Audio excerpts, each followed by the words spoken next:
ಆಕಾಶವಾಣಿ ಚಿಂತನ doctor V Ranganath ಅವರಿಂದ. ಮಹಾತ್ಮ ಗಾಂಧಿಯವರನ್ನು ರಾಷ್ಟ್ರಪಿತ ಎಂದು ಗೌರವದಿಂದ ಸಂಬೋಧಿಸಲಾಗುತ್ತದೆ. ಅವರ ಅಹಿಂಸಾತ್ಮಕ ಚಳುವಳಿಯನ್ನು ಇಡೀ ವಿಶ್ವದಲ್ಲಿ ವಿಶಿಷ್ಟವಾದ ಚಳುವಳಿ ಎಂದು ಪರಿಗಣಿಸಲಾಗುತ್ತದೆ. ಹಾಗೆ ನೋಡಿದರೆ ಮಹಾತ್ಮ ಗಾಂಧಿಯವರು ತಾವು ದೊಡ್ಡ ನೇತಾರನಾಗಬೇಕು ಎಂದು ಬಯಸಿದವರಲ್ಲ. ಅವರು ಗೆಳೆಯರೊಂದಿಗೆ ಬೆರೆಯುತ್ತಿದ್ದುದು ಕಡಿಮೆಯೇ. ಗಾಂಧೀಜಿಯವರು ಪರಿಸ್ಥಿತಿಗೆ ಅನುಗುಣವಾಗಿ ಬದಲಾಗುತ್ತಾ ಹೋದರು. ಮುಂದೆ ಅವರು ಇಂಗ್ಲೆಂಡಿನಲ್ಲಿ ನ್ಯಾಯಶಾಸ್ತ್ರದಲ್ಲಿ ಬ್ಯಾರಿಸ್ಟರ್ ಪದವಿ ಪಡೆದು ಭಾರತಕ್ಕೆ ಬಂದರು. ಅವರು ಮುಂಬಯಿಯಲ್ಲಿ ವಕೀಲ ವೃತ್ತಿ ಆರಂಭಿಸಿದರೂ ಯಶಸ್ವಿಯಾಗಲಿಲ್ಲ. ಆದರೆ ಆ ಹಂತದಲ್ಲಿ ಒಂದು ಮೊಕದ್ದಮೆಯ ಸಂಬಂಧ ಅವರು ದಕ್ಷಿಣ ಆಫ್ರಿಕಾಕ್ಕೆ ತೆರಳಿದ್ದು ಅವರ ಜೀವನದ ಮಹತ್ವದ ಘಟ್ಟ ಎನ್ನಬಹುದು. ಅಲ್ಲಿ ನೆಲೆಸಿದ್ದ ಭಾರತೀಯರ ಮೇಲೆ ನಡೆಯುತ್ತಿದ್ದ ನಿರಂತರ ದರ್ಪ ದೌರ್ಜನ್ಯಗಳನ್ನು ಕಂಡು ರೋಸಿ ಹೋಗಿ ಅದನ್ನು ಪ್ರತಿಭಟಿಸಿದರು. ದಕ್ಷಿಣ ಆಫ್ರಿಕಾದಲ್ಲಿದ್ದ ಬಹುತೇಕ ಭಾರತೀಯರು ಅಲ್ಲಿನ ಬ್ರಿಟಿಷರ ತೋಟಗಳಲ್ಲಿ ಕೂಲಿ ಕೆಲಸ ಮಾಡಿಕೊಂಡಿದ್ದರು. ಭಾರತೀಯರೆಲ್ಲ ಕೂಲಿಕಾರರು ಎಂಬ ಮನೋಭಾವ ಬ್ರಿಟಿಷರಲ್ಲಿತ್ತು. ಭಾರತೀಯರು ಎಷ್ಟೇ ದುಡಿದರೂ ಅವರು ಅಲ್ಲಿ ಆಸ್ತಿ ಹೊಂದುವ ಹಕ್ಕು ಇರಲಿಲ್ಲ. ಅಲ್ಲಿ ನೆಲೆಸಲು ಅವರು ತೆರಿಗೆ ಕೊಡಬೇಕಾಗಿತ್ತು. ಇದನ್ನು ಗಾಂಧೀಜಿ ಕೆಲ ಹಂತದಲ್ಲಿ ವಿರೋಧಿಸಿ ಅಲ್ಲಿನ ಭಾರತೀಯರ ಆಶಾಕಿರಣರಾದರು. ಅವರು ತಾವು ಒಪ್ಪಿಕೊಂಡಿದ್ದ ಮೊಕದ್ದಮೆ ಮುಗಿಸಿ ಭಾರತಕ್ಕೆ ವಾಪಸ್ಸು ಹೊರಡಬೇಕು ಎಂದಾದಾಗ ಅಲ್ಲಿನ ಭಾರತೀಯರು ಮತ್ತೆ ಕೆಲವು ಕಾಲ ಅಲ್ಲೇ ಉಳಿಯುವಂತೆ ಕೋರಿದರು. ಗಾಂಧೀಜಿ ಒಪ್ಪಿದರು. ಅವರು ದಕ್ಷಿಣ ಆಫ್ರಿಕಾದಲ್ಲಿ ಒಟ್ಟು 22 ವರ್ಷಗಳು ಇದ್ದರು. ಅಲ್ಲಿ ಅವರು ಭಾರತೀಯರು ಗೌರವವಾಗಿ ಬದುಕುವಂತಾಗಲು ಹಲವಾರು ಹೋರಾಟ ನಡೆಸಿದರು. ಅಲ್ಲಿನ ಹೋರಾಟಕ್ಕೆ ಅವರು ನೀಡಿದ ಹೆಸರು ಸತ್ಯಾಗ್ರಹ ಎಂದು. ತಮ್ಮ ಹೋರಾಟವನ್ನು ಅವರು ದುಷ್ಟ ಆಳ್ವಿಕೆ ವಿರುದ್ಧ ಆತ್ಮಶಕ್ತಿ ಅಥವಾ ಪ್ರೇಮಶಕ್ತಿಯ ಹೋರಾಟ ಎಂದರು. ತಮ್ಮೊಡನೆ ಹೋರಾಟಕ್ಕೆ ನಿಂತವರನ್ನು ಅಣಿ ಮಾಡಿ ಅದನ್ನು ಶಾಂತಿ ಸೈನ್ಯ ಎಂದು ಕರೆದರು. ಗಾಂಧೀಜಿಯವರ ಹೋರಾಟಕ್ಕೆ ದಕ್ಷಿಣ ಆಫ್ರಿಕಾ ಸರ್ಕಾರ ಮಣಿಯಿತು. ಅದಕ್ಕೆ ಕಾರಣ ಗಾಂಧೀಜಿಯವರು.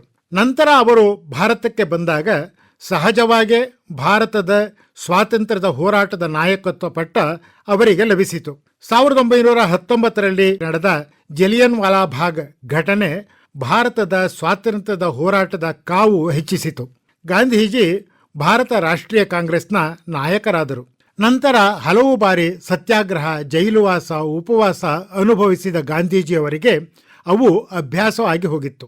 ಆ ಹಂತದಲ್ಲಿ ಬ್ರಿಟಿಷ್ ಸರ್ಕಾರ ಭಾರತೀಯರಿಗೆ ಮರ್ಮಾಘಾತ ನೀಡುವಂತಹ ಒಂದು ನಿರ್ಣಯ ಮಾಡಿತು. ಉಪ್ಪಿನ ಮೇಲೆ ತೆರಿಗೆ ವಿಧಿಸಿ ತಮ್ಮ ಬೊಕ್ಕಸ ತುಂಬಿಸುವ ಯೋಜನೆ ಅದಾಗಿತ್ತು. ಭಾರತೀಯರು ಸಮುದ್ರ ತಟದಲ್ಲಿ ಇದ್ದರೂ ಉಪ್ಪು ತಯಾರಿಸುವಂತಿಲ್ಲ, ಮಾರುವಂತಿಲ್ಲ. ಉಪ್ಪನ್ನು ಬ್ರಿಟಿಷ್ ಸಂಸ್ಥೆಗಳಿಂದಲೇ ಕೊಳ್ಳಬೇಕು ಎಂಬ ನಿರ್ಣಯ ಬ್ರಿಟಿಷ್ ಸರ್ಕಾರದ್ದಾಗಿತ್ತು. ಅದನ್ನು ಪ್ರತಿಭಟಿಸಲು ಹಾಗೂ ಅಹಿಂಸಾತ್ಮಕ ಹೋರಾಟದ ಮೂಲಕ ಕಾನೂನು ಉಲ್ಲಂಘಿಸಿ ಬ್ರಿಟಿಷ್ ಸರ್ಕಾರಕ್ಕೆ ಸವಾಲು ಹಾಕುವಂತಹ ನಡೆಯನ್ನು ಗಾಂಧೀಜಿ ಆರಂಭಿಸಿದರು. ಅದೇ ಇತಿಹಾಸ ಪ್ರಸಿದ್ಧವಾದ ಉಪ್ಪಿನ ಸತ್ಯಾಗ್ರಹ ಚಳವಳಿ.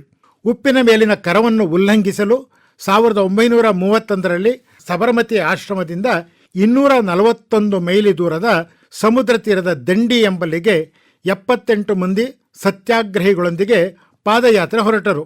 ಆಗ ಗಾಂಧೀಜಿಯವರ ವಯಸ್ಸು 62 ಆಗಿತ್ತು.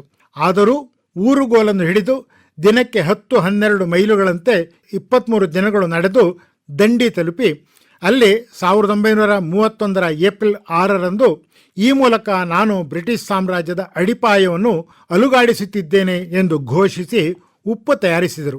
ಇದು ಎಂತಹ ಪ್ರಭಾವ ಬೀರಿತು ಎಂದರೆ ಸಾವಿರಾರು ಜನರು ಉಪ್ಪನ್ನು ತಯಾರಿಸಿದರು ಹಾಗೂ ಉಪ್ಪನ್ನು ಕೊಂಡರು.